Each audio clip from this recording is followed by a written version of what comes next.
let's talk about getting your new streaming TV service set up with your Amazon Fire TV. It's fast and easy to do. All you need is your Amazon Fire TV stick and the accompanying remote and USB cable.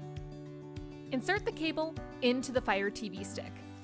Plug the USB end into your TV's USB port or the included power adapter. Then stick the device directly into an HDMI port. Using your television remote, select the HDMI input of your Fire TV. A message will appear on the screen that the Fire TV remote has paired automatically. If not, hold the home button for 10 seconds. Connect to your home Wi-Fi and follow the on-screen instructions to finish the setup.